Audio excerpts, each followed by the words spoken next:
പ്രതിരോധ മന്ത്രി രാജ്നാഥ് സിംഗ് ജമ്മു കശ്മീരിൽ രജൌരി ഭീകരാക്രമണത്തിന്റെ പശ്ചാത്തലത്തിലാണ് പ്രതിരോധ മന്ത്രിയുടെ സന്ദർശനം.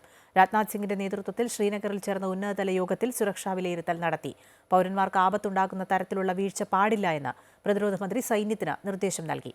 പ്രതിരോധ മന്ത്രിയുടെ സന്ദർശനത്തിന് മുമ്പായി ശ്രീനഗറിലെ ലവാപോര മേഖലയിൽ നിന്ന് സ്ഫോടക വസ്തുക്കൾ കണ്ടെടുത്തു.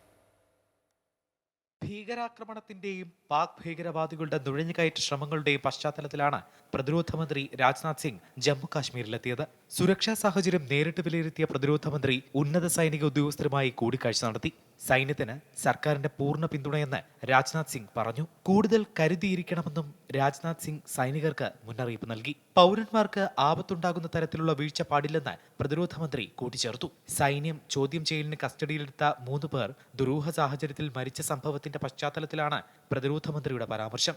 ജമ്മു കാശ്മീരിൽ നിന്നും ഭീകരവാദത്തെ തുടർച്ചു നീക്കാൻ സൈന്യത്തിന് കഴിയുമെന്ന് ആത്മവിശ്വാസമുണ്ടെന്ന് പ്രതിരോധ മന്ത്രി പറഞ്ഞു. കരസേനാ മേധാവി മനോജ് പാണ്ഡെ പ്രതിരോധ മന്ത്രിയെ അനുഗമിക്കുന്നുണ്ട്. പ്രതിരോധ മന്ത്രി ജമ്മു കാശ്മീരിൽ എത്തുന്നതിന് മുൻപായി ശ്രീനഗറിലെ ലാവാപോര മേഖലയിൽ സ്ഫോടക വസ്തു കണ്ടെത്തി. ബോംബ് സ്ക്വാഡ് സ്ഥലത്തെത്തി IED നിർവീര്യമാക്കി. സൈനിക വാഹനത്തിന് നേരെ ആക്രമണമുണ്ടായ രജൌരി സെക്ടറിലെ നിബിഡ വനമേഖലയിൽ ഭീകരർക്കായുള്ള തിരച്ചിൽ തുടരുകയാണ്. അമൃത ന്യൂസ്, ന്യൂഡൽഹി.